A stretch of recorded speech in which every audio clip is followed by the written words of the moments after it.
If you are a business leader today, you need to be creating content. Not because it's trendy, not because you're trying to increase your follower count, because that is the way that your prospects are finding businesses like yours today. This is how you expand your reach, how you build authority, and you become that trusted expert in your industry. I was recently at an entrepreneurs meetup, and there was a handful of people talking about the struggle they have with creating content as a business owner or as a business leader. Every single one of them knew they needed to be creating content. They saw their competitors doing it. They hear their prospects talking about it, but they didn't know how to get started. So in today's video, I'm going to break down 3 things you need to do as a business leader to start creating content online.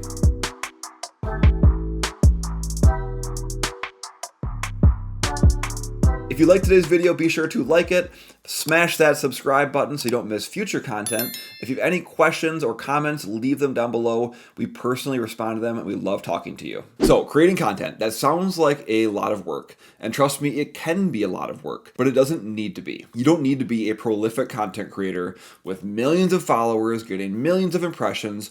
All you need to do is become a trusted expert in your industry. And spoiler alert, it's not as hard as it may seem. You can do it! It really comes down to showing up consistently and providing value. But what I found is that a lot of people get hung up. They're afraid to get started. They don't know what to do. So they just kind of stop and don't do anything at all. And that, of course, is not going to help you win. So in today's video, I'm going to break down 3 things that you need to be doing as a business leader to start creating content. Think of it as a very simple framework or blueprint to get you started. We're not going to dive into the complexities of algorithms or specific tips and tweaks and that kind of thing, because honestly, that doesn't help you get started. What helps you get started is a simple, clear plan. So let's dive in. So the very first thing you need to do is get your mindset right. Nope, not skills, not talking about software or coding techniques. We're talking about your mindset. It's all in your head. And that's because what I find when I work with business leaders, usually what stops them is the fear. They don't want to look stupid, they don't know what they're doing, and their mindset is honestly just trash. So where to get your mindset right to get started? The mindset I want you to adopt is that of someone who is serving others. So what I mean by that is the spotlight is not on you.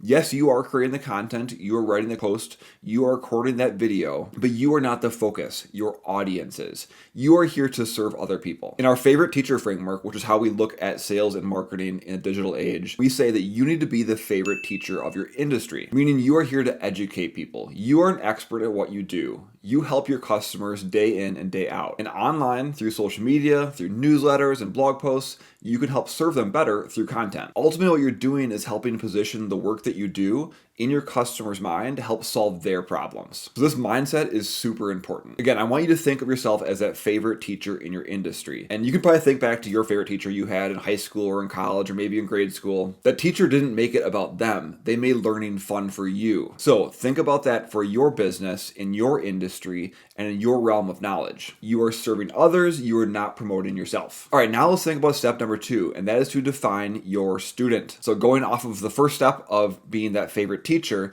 in the second step, you are thinking about who am I actually teaching? So if your business has a buyer persona or an ideal client that you've worked up and typed up before, you can use that for creating content. Again, we're talking about the basics today. We're talking about getting started. So my suggestion for you is just think about the favorite customer that you really enjoy working with. Who pays you well, who values the work that you do, and who do you personally get along with when it comes to a working relationship? Think of that ideal customer. Who are they? Where do they work? What questions do they ask you? This is the person that you will start creating content for. And this works because number 1, obviously it resonates with that person. You're able to help serve your best clients. And then number 2, you will attract more of customers like them. You're creating content for them they enjoy. More likely than not, other prospects who will pay you well and value the work you do will also enjoy that content. And it's really, really important that you think of that person when creating content, because you cannot be everything to everyone. If you try and create content for the internet or try and post to social media, what's going to happen is your message will get diluted and it'll not be effective. So step 2 is get very clear on who your ideal student is or your ideal buyer is for your content. And finally, step number 3 is to take action. At this point, you've got your mindset right. You're here to serve others. You've defined that ideal person you're talking to, and now it's time to actually create that content. That makes a lot of sense. And of course, the next question is, what does it actually mean to take action?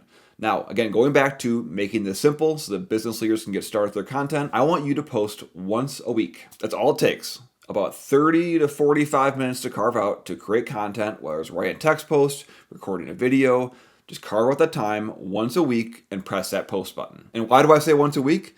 That comes from this concept of the 1% rule. There have been numerous studies across a number of different social media platforms that show that only 1% of users, this is LinkedIn, this is Instagram, this is message boards, only 1% of users are active on a weekly basis. So if you are someone that creates content once a week, you'll be ahead of 99% of people on that platform. Okay, well, seems easy enough. Of course, more prolific content creators are posting every single day, but you don't need to do that to get started. If you're consistently posting once a week and taking action on that, your prospects will start to notice you. So take that action and post at least once a week. And of course, the follow-up question is, what should I post? When working with clients, there's tons of different ways we help them come up with content strategies and content pillars. But we're not going to dive into things like keywords or strategy around your messaging today. The very simple way of looking at taking action once a week and creating content is to simply answer a common question that you get from your ideal audience. So as you go about your week and you're taking client meetings and prospect meetings and talking with your team, I want you to just be aware and mindful of the fact there's plenty of great topics that you already know to talk about. When a prospect asks you a question that every other prospect asks you, that's a content piece. When your client hears about something that's happening in your industry and wants your thoughts on it, that's a content piece. Just keep your ears open for what everybody's saying, jot down notes, and create content on that. And as you create the content, focus on having just one topic per post. So think of one question, one answer. And nothing is too basic. The most elementary stuff to you, the most basic level stuff for you, remember, you are the expert, your clients are not. So don't be afraid that you have to go deep into the realm of expertise. Just answer questions as a good human providing value to others. Again, think of that ideal buyer. I highly recommend that you have them envision in your mind, pretend you are talking to them and answering the question to them, and then type your answer on the keyboard. If you can take action and do this once a week, you will be in the top 1% of content creators. Okay, so now let's recap. Number one is to get your mindset right. You are not here to promote yourself, you are here to serve others. Number two, think of your ideal buyer. And again, the best way to do this is just think of your favorite customer and you are creating content for them. And finally, number three is to take action. Just post once a week. You'll be in the top 1%.